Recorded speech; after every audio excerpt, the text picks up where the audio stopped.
C'est peut-être parce qu'on était au sommet de la première vague de COVID-19 qu'on en a moins parlé. La pire tuerie de masse dans l'histoire récente du Canada. Le drame de Portapique. À ce moment-là, je croyais que c'était un événement isolé, comme un drame familial, et que ce gars-là n'était pas à la recherche d'innocents pour les tuer. Dans la nuit du 18 avril, Gabriel Wortman a fait un carnage dans cette petite communauté de la Nouvelle-Écosse. 22 victimes innocentes, des mères, des pères de famille. Une nuit d'horreur qui a duré 13 longues heures avant que le tueur ne soit finalement abattu. Pendant des heures. Des heures alors que des gens mouraient brûlés vifs jusqu'ici. Toutes ces heures pour réagir, ça n'a pas de bon sens. Cette semaine, on vous présente l'enquête bouleversante de nos collègues du Fifth Estate qui sont retournés voir les familles des victimes parce qu'il y a de nombreuses questions auxquelles la GRC refuse toujours de répondre. C'est incroyable qu'ils aient cru à sa mort et n'aient vu leur erreur que quand les meurtres ont repris. Ici Marie-Maude Denis, bienvenue à Enquête. So there's a structure fire. There's a person down there with a gun.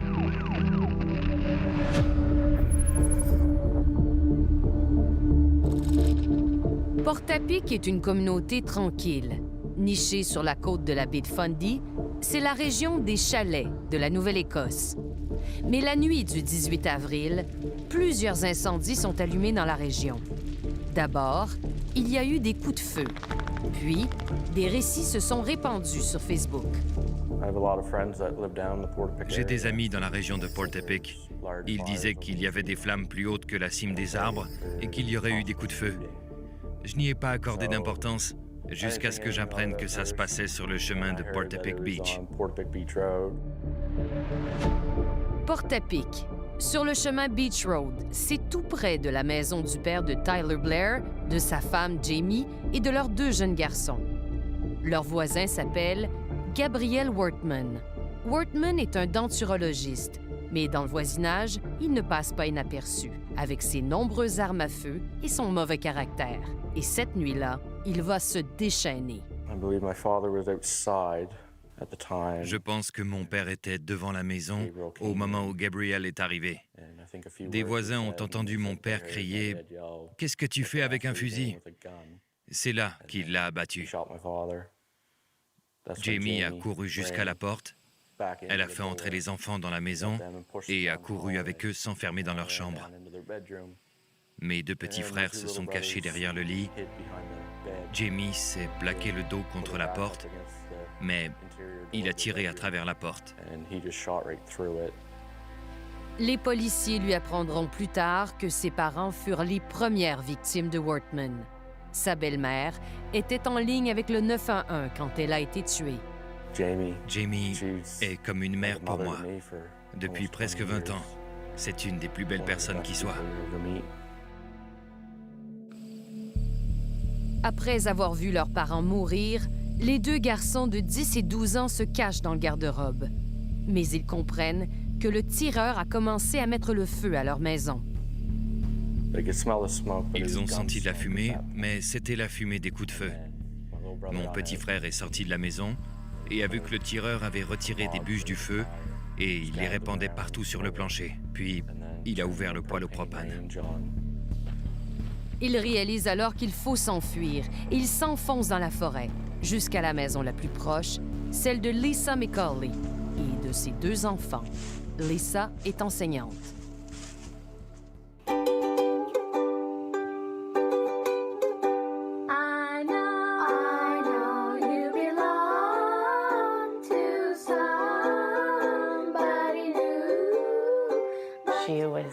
Lisa était tellement dynamique. C'était l'expression même de la vie.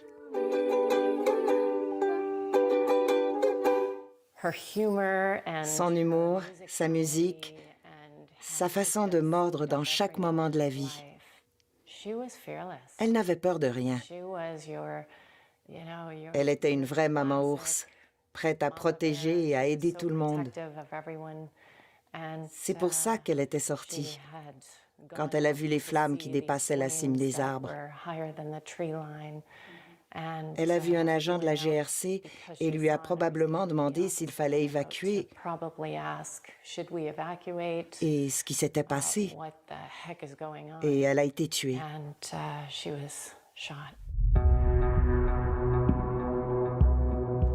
Nous savons maintenant que les 18 et 19 avril, le tireur portait des pièces d'un uniforme authentique de la GRC, dont une chemise et un pantalon avec une ligne jaune.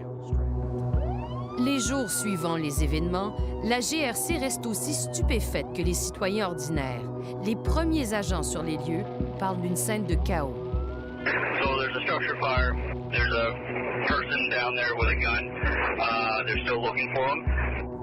Ils partent tout de suite à la recherche du tireur, selon les politiques de la GRC. Mais ils ne trouvent que des corps. It's very vague what's going on down there, but there is for sure multiple patients down there. Les Blair, Lisa McCauley, 10 autres victimes s'ajouteront à la liste. Corey Ellison, John Zal et Elizabeth Thomas, Don et Frank Golenchin, Joy et Peter Bond, Emily Tuck et ses parents, Aaron et Jolene. Do we know if these cut the ceiling? No, not for sure. They don't know if they've caught him. I don't know. À 23h32 samedi, la GRC lance son premier avertissement public. Un tweet qui ne parle ni d'incendie ni de gens abattus. Juste une plainte pour arme à feu et l'avertissement aux gens de Portapique de ne pas sortir de chez eux.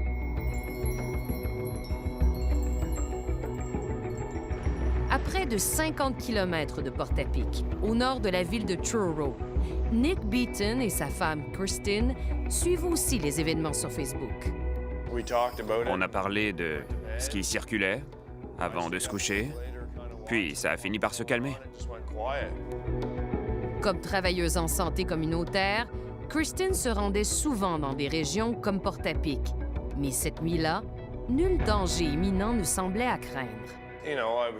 J'étais inquiet pour les gens de ce coin-là, pas pour nous. Ça ne se passait pas dans la même région du tout. Et il y a beaucoup d'autres villages entre le nôtre et Portapique. Cependant, la famille d'une autre infirmière, une collègue de Christine, s'inquiétait de son côté. Heather O'Brien connaissait bien les Blair de Portapique. Sa fille, Darcy, fut la première à apprendre l'horrible nouvelle. Il était 5h30 quand mon mari m'a réveillée après être sorti de la maison le matin du 19.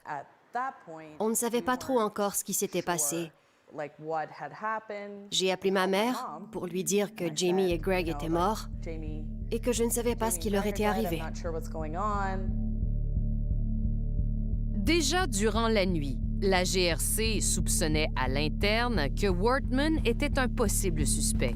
Mais les policiers disent que ce n'est qu'à l'aube qu'un témoin est venu confirmer leurs soupçons.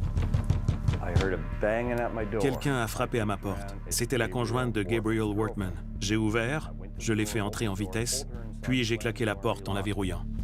Elle lui a dit s'être cachée toute la nuit dans la forêt. Dans sa déposition, elle a ajouté que Wortman l'avait battue et attachée.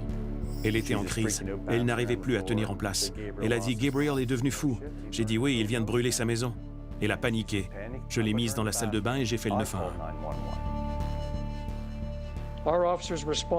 Nos agents se sont présentés sur place et c'est à ce moment-là que, grâce à un témoin important, nous avons appris plus de détails au sujet de Gabriel Wortman, dont le fait qu'il possédait une réplique de véhicule de police à l'effigie de la GRC, ayant tout l'équipement nécessaire et portait un uniforme de police. Mais où se trouvait le véhicule et où était Wortman?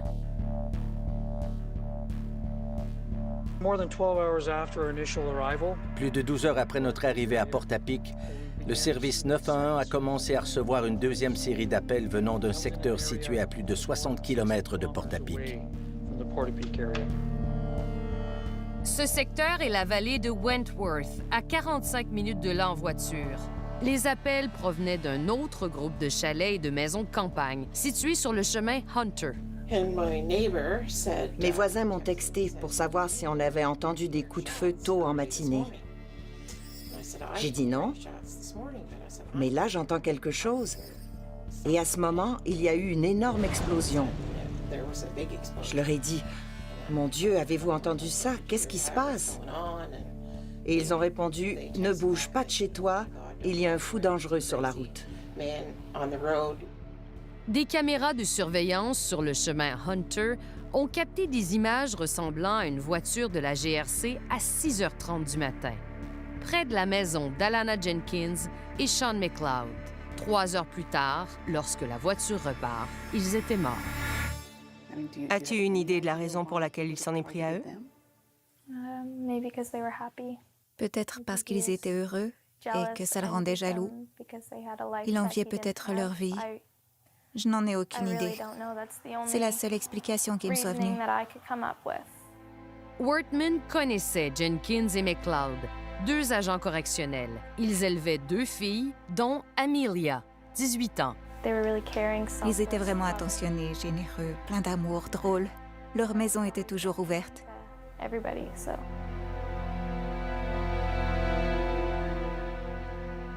Leur maison fut aussi incendiée. Leur voisin, Tom Bagley, venu voir ce qui se passait, fut aussi tué, tout comme Lillian Hislop, qui passait tout près lors de sa promenade du matin.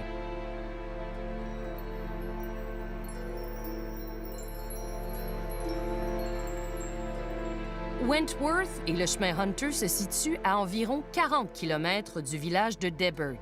Et dimanche matin, Kristen Beaton se préparait à se rendre travailler dans la région. Elle partait pour aller travailler. Il était très tôt, 6 ou 7 heures, je ne sais plus trop. Elle est revenue, elle m'a donné un gros baiser et un gros câlin en me disant « Bébé, t'es le meilleur ». Et j'étais loin de... J'étais loin de me douter que ce serait son dernier baiser, son tout dernier. Durant son trajet, Kristen gardait un œil sur les nouvelles via Facebook. Peu avant 10 heures, elle a appelé Nick pour lui dire que quelqu'un venait de lui partager un nouveau tweet de la GRC, nommant Gabriel Wortman comme le suspect de Portapique. Je me rappelle que j'ai écrit son nom sur un bout de papier et que j'ai dit à Kristen que j'allais trouver la page Facebook du gars. Je pourrais lui envoyer une photo pour qu'elle le reconnaisse. Comme ça, elle pourrait l'éviter. À ce moment-là, je croyais que c'était un événement isolé, comme un drame familial, et que ce gars-là n'était pas à la recherche d'innocents pour les tuer. Donc, je lui ai envoyé la photo de ce type, et c'est la dernière chose qu'elle a lue.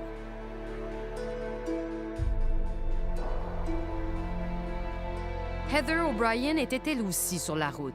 Elle venait voir ses enfants qu'elle savait bouleversés par le sort que venait de subir la famille Blair. On a un forum familial sur le web. Ma mère a écrit pour savoir ce qu'on voulait comme café, car elle venait nous voir. Elle se doutait bien que les nouvelles de Portapique nous rendaient tous assez nerveux. Je pense qu'elle voulait s'assurer qu'on allait bien. Heather O'Brien et Kristen Beaton allaient toutes deux mourir à 300 mètres l'une de l'autre sur la même route rurale. À 9h59, elle nous a écrit un texto qui mentionnait deux choses.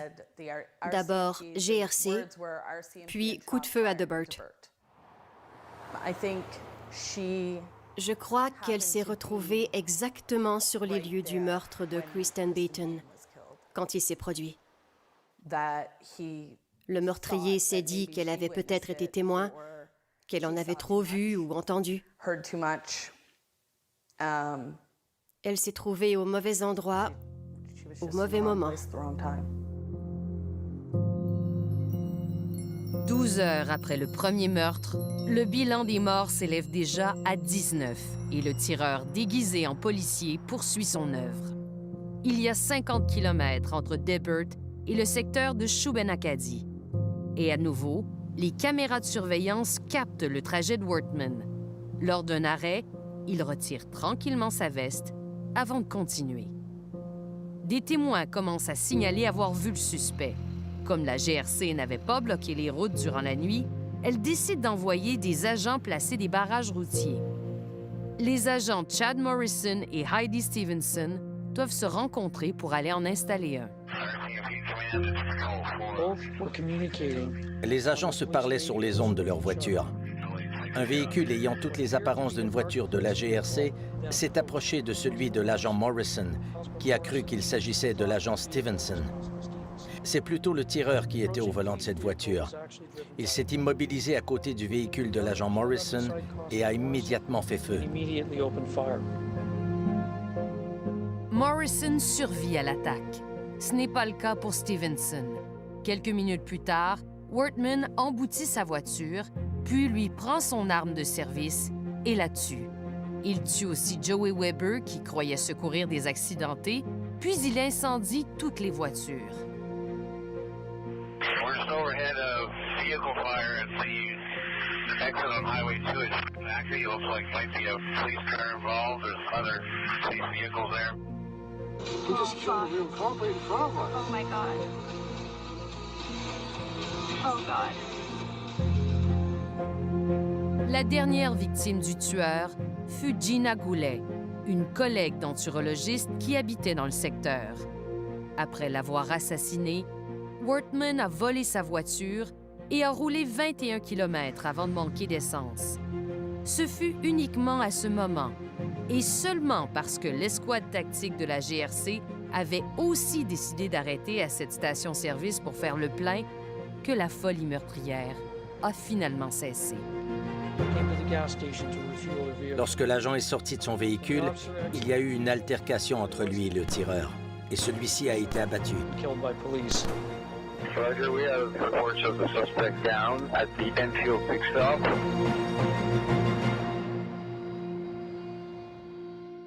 Un massacre qui dure 13 heures et qui fait 22 morts. Après la pause, on va revenir en détail sur le trajet de Gabriel Wortman et se demander comment se fait-il qu'il a réussi à parcourir plus de 200 km sans être arrêté. Vous pensez qu'il est passé par là? C'est sûr qu'il est passé par ici.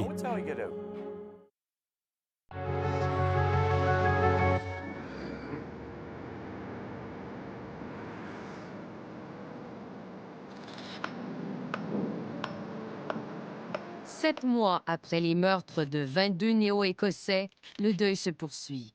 Des questions alourdissent la douleur du deuil. Que savait la GRC? Qu'a-t-elle fait pour tenter d'arrêter le meurtrier? Des vies auraient-elles pu être épargnées? Tout s'est passé tellement vite, je crois que personne n'aurait pu aider Lisa. À mon avis, pour la sauver, il aurait fallu remonter 10 ans auparavant. En 2002, Gabriel Wortman avait été condamné pour voie de fait. En 2010, la police l'avait soupçonné d'avoir menacé ses parents. Son père se rappelle avoir dit à la police que Wortman possédait des armes à feu. En 2011, une autre information est transmise aux autorités. La police municipale de Truro apprend que Wortman conserve la plupart de ses armes dans son chalet de Portapique. La source révèle même aux policiers que Wortman est atteint de troubles mentaux. Il raconte qu'il veut tuer un policier. Il fallait protéger la population, mais aussi les agents sur le terrain. Vu le sérieux des menaces, notre policier avait publié ces informations pour que tous les corps policiers de la province y aient accès. Mais ce n'est pas la police de Truro qui a juridiction à Portapique, c'est la GRC. Un agent de la GRC a bien rendu visite à Wortman, mais sans aucune suite. 2 ans plus tard, une autre plainte a été déposée à la GRC au sujet des armes à feu de Gabriel Wortman. Quand on l'a connu, on l'a trouvé plutôt louche. Il avait appris que moi et mon mari étions dans les forces armées. Et il nous a montré toutes ses armes, des armes illégales.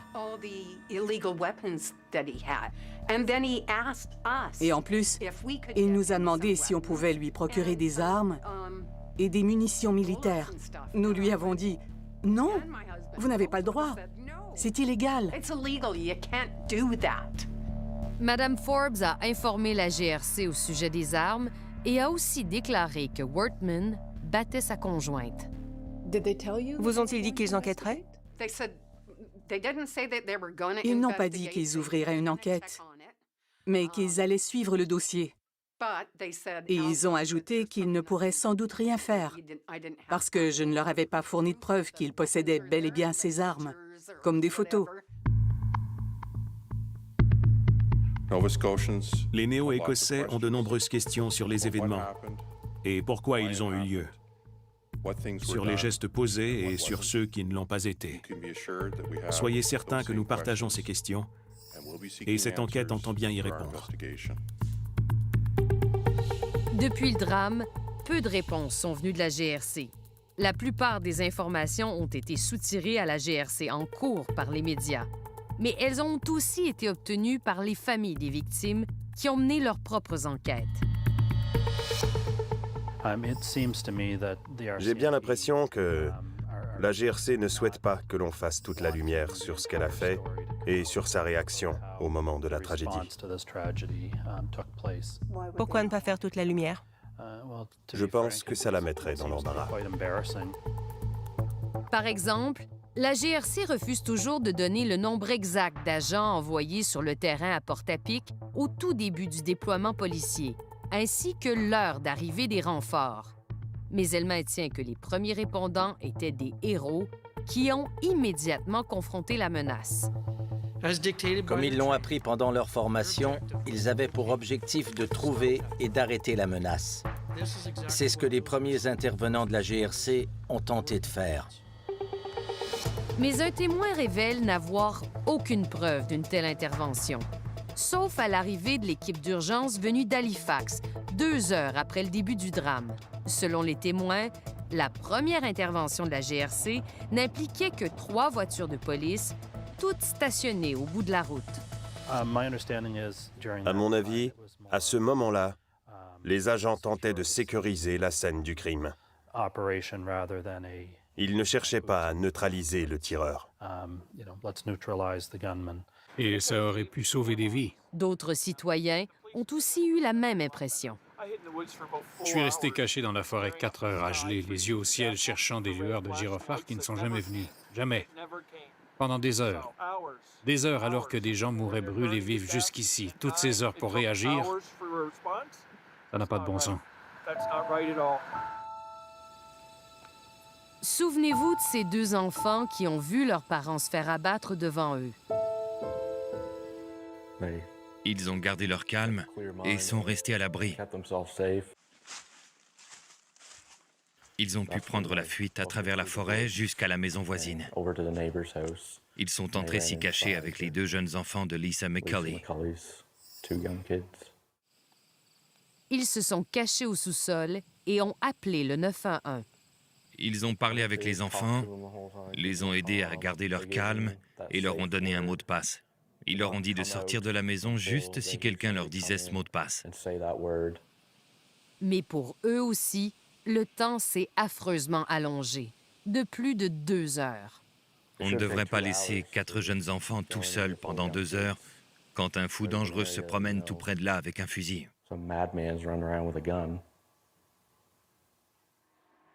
Savez-vous pourquoi ils ont fait ça?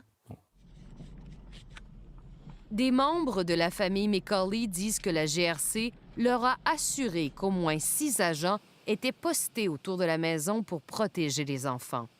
Mais ce n'est pas ce que la GRC a dit à Tyler Blair, et il n'en croit rien. OK, mais pourquoi ne pas avoir aussi envoyé un agent les sortir de là? D'après ce que vous savez de la situation, est-ce que des policiers protégeaient la maison? Ça m'étonnerait beaucoup. Vraiment? Non. Pourquoi? Parce que la GRC a déjà menti tellement de fois. J'ai beaucoup de difficultés à croire la moindre de leurs explications. Peu importe ce qui se passait vraiment sur le terrain, la GRC a passé la nuit à chercher des véhicules reliés à Gabriel Wortman, y compris 3 anciens véhicules de police.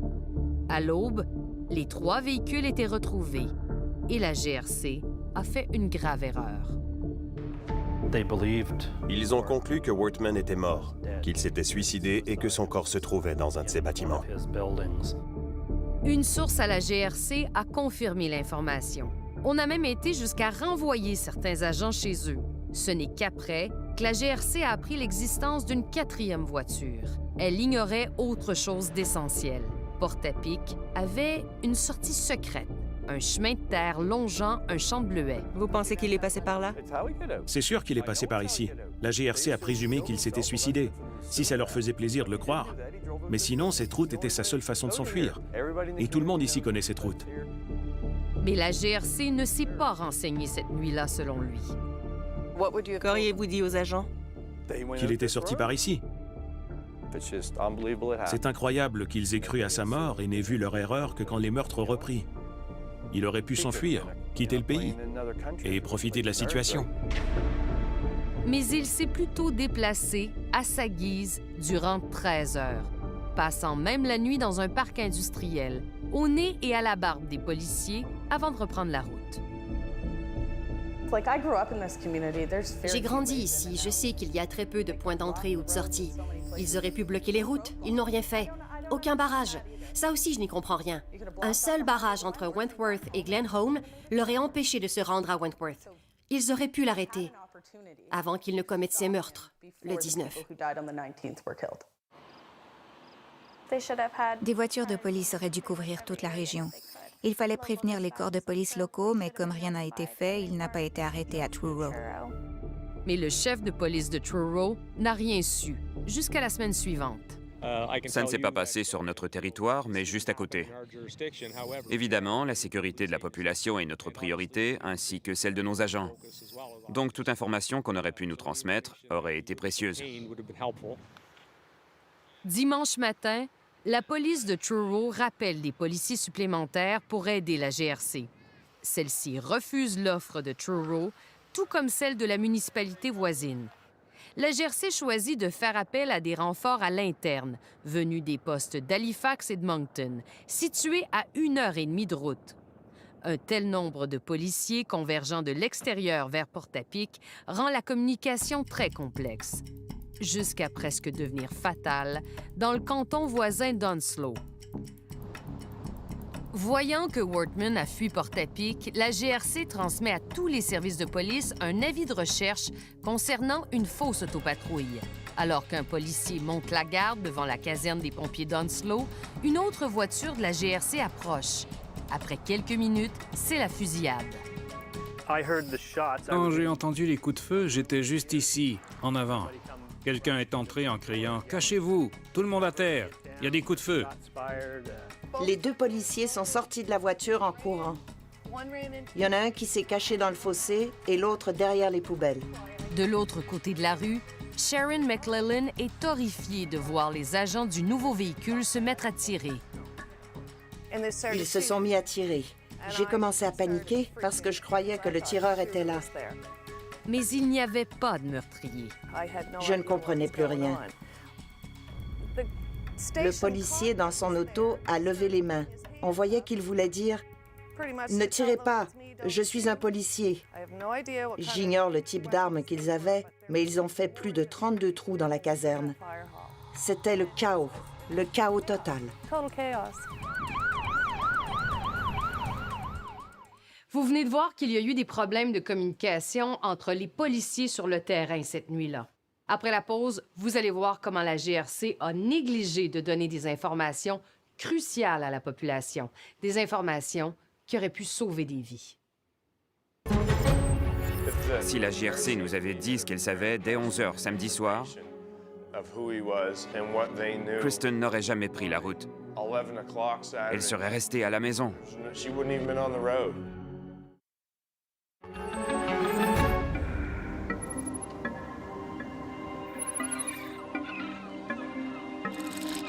En situation d'urgence, l'information sauve des vies.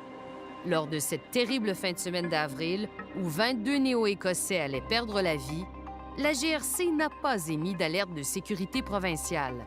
Elle a plutôt choisi les médias sociaux pour parler au public. Ils envoyaient toute l'information sur Twitter. Et ça me met hors de moi. Et pas juste moi, tous les gens à qui j'en ai parlé. La GRC a tweeté 10 fois en 13 heures. Elle l'a fait en s'attendant à ce que les médias locaux diffusent ces messages. De cette manière, le public saurait que ces messages contenaient les informations les plus complètes et récentes. Mais on sait maintenant que c'était une erreur. Rappelons-nous de ce que la GRC a dit des détails cruciaux qu'elle obtenait sur le tireur. C'est à ce moment-là qu'un témoin important nous a appris plus de détails sur Gabriel Wortman, dont le fait qu'il possédait une réplique de véhicule de police à l'effigie de la GRC ayant tout l'équipement nécessaire, et il portait un uniforme de police.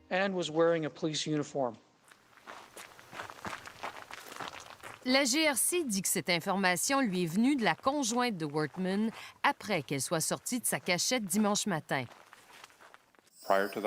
Avant, ces renseignements nous étaient inconnus. Nous avons obtenu l'essentiel des informations sur le suspect à ce moment-là. Mais nous avons appris que la GRC avait les mêmes détails au moins 8 heures avant de les diffuser, dès la rencontre du premier témoin à Portapique. Cet homme n'a jamais été identifié publiquement. Il conduisait sa voiture lorsque Wortman l'a tiré et blessé. Il n'a pas voulu accorder d'entrevue, mais il a fait une déclaration aux policiers à 22h30, le soir du drame.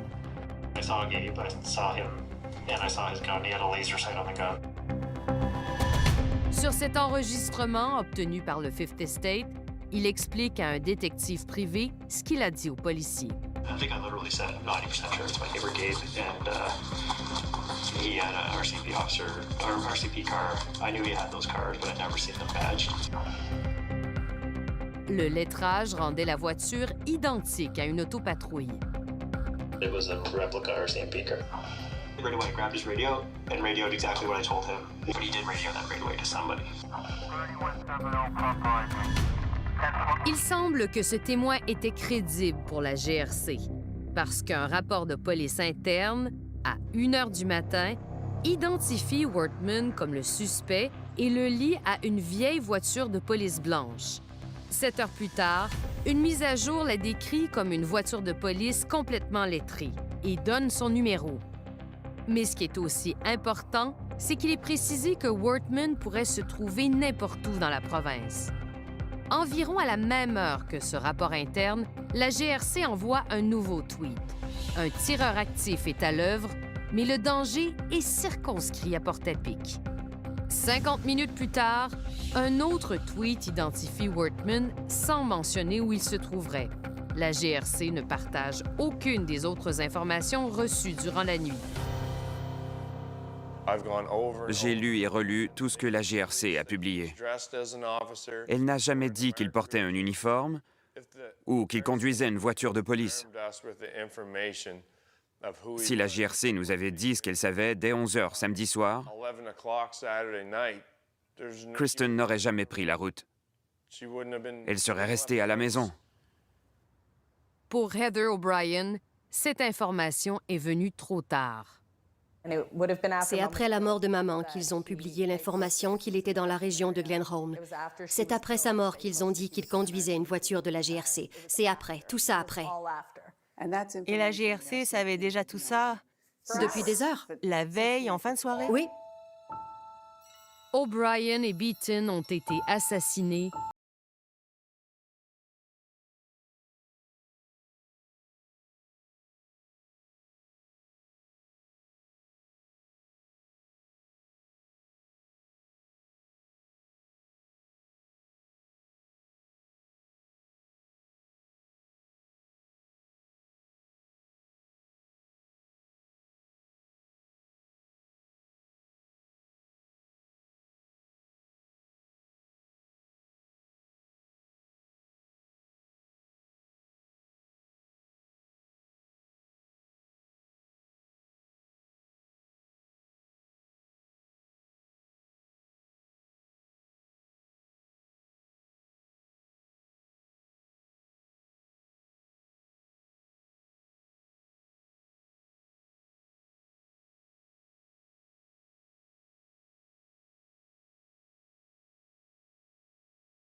et comprendre pourquoi leurs familles sont décidées à obtenir toutes les réponses.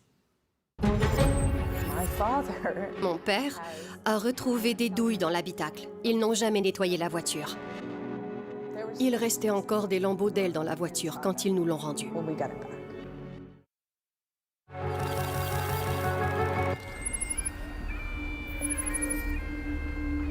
Après la tragédie, la Nouvelle-Écosse tout entière a manifesté son soutien aux familles des 22 victimes. Mais quand ces familles se sont mises à poser des questions au gouvernement et à la police, ce fut le silence radio. La GRC ne m'a absolument rien appris. Je ne sais rien de plus qu'en avril ou en mai dernier. Vous en pensez quoi? Je ne sais pas quoi penser. Je crois que c'est une honte. On ne devrait pas avoir à se battre pour des réponses ou à supplier. C'est comme ça que je le vois. Mais ils devaient se battre, et parce qu'ils l'ont fait, il y aura une enquête publique. Les conclusions ne sont pas attendues avant au moins 2 ans. Chaque famille vit encore avec des questions qui font mal. Et si la GRC n'avait pas présumé que Wortman était mort? Je leur ai posé la question et ils n'ont pas pu me répondre. Ils ont dit qu'ils feraient des recherches et me reviendraient. Toujours rien. Et ça fait des mois. La GRC soutient que le fait que Wortman s'est fait passer pour un agent de la GRC n'a joué aucun rôle dans la mort de qui que ce soit. Le tireur n'a pas utilisé sa réplique de voiture de la GRC pour intercepter les victimes dans leur véhicule. Nous savons qu'au moins 3 victimes se sont arrêtées en voyant une voiture de la GRC parce que ça les rassurait ou qu'elles voulaient faire leur devoir de citoyen ou que les agents leur semblaient en difficulté. Dire qu'un véhicule ou un uniforme de police n'ont pas influencé les victimes est une affirmation mensongère. La famille O'Brien soutient qu'on lui a menti. On leur a expliqué que Heather O'Brien avait été atteinte par le tireur qui se trouvait de l'autre côté du chemin, à une certaine distance. Nous savons qu'il était... En fait, que sa main et son arme étaient à l'intérieur de la voiture. Comment le savez-vous? Parce que mon père a retrouvé des douilles dans l'habitacle. Ils n'ont jamais nettoyé la voiture. Quand ils nous l'ont remise, on a retrouvé beaucoup d'éléments de preuve. Quels éléments?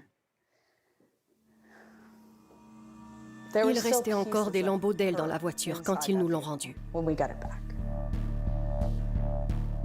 Les familles poursuivent maintenant la GRC et la province de la Nouvelle-Écosse pour négligence. Tout ce qu'on veut, c'est des réponses, la vérité et de la transparence. On veut que la GRC admette qu'elle a échoué, qu'elle a fait des erreurs et qu'elle va tirer des leçons pour ne plus que ça se reproduise. Elle devrait déjà être en train de faire cette analyse. Ils font quoi? La GRC refuse de répondre à cette question, ou à toute autre question, puisque l'enquête n'est pas complétée. En juin, Amelia McLeod a gradué de l'école secondaire, mais sans son père. C'était une dure journée, très émotive. Avais-tu songé à ce qu'aurait été cette journée si ton père avait encore été en vie? Ça aurait été bien plus joyeux. Il aurait été là, si fier. Ils l'auraient été tous les deux.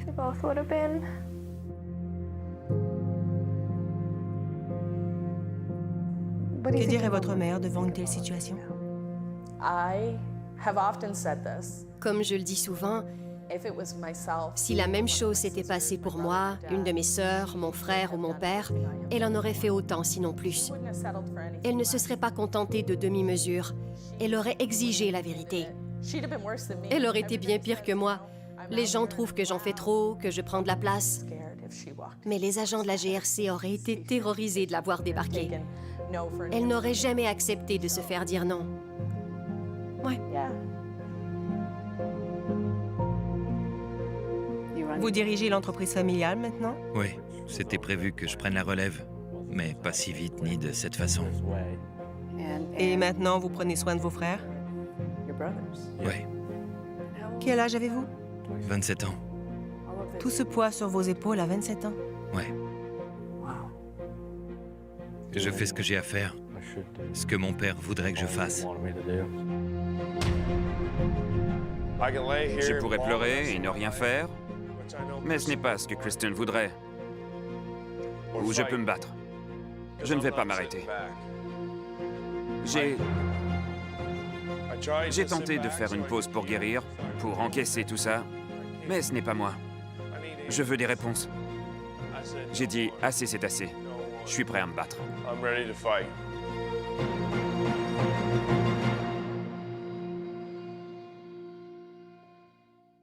En décembre, il y a eu des développements dans cette triste histoire. La conjointe de fait de Gabriel Wortman ainsi que 2 autres personnes ont été accusées de lui avoir procuré des munitions illégalement. Il est encore tôt pour tirer des conclusions. D'ailleurs, la GRC dit que ces 3 personnes qui sont accusées n'avaient pas conscience de ce que Gabriel Wortman allait faire de ces munitions. Entre-temps, les familles des victimes fondent beaucoup d'espoir sur l'enquête publique qui a été déclenchée sur le drame de Portapique.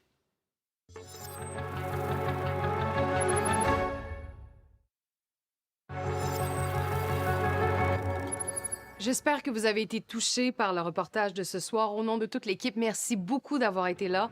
Revenez-nous la semaine prochaine pour une autre enquête.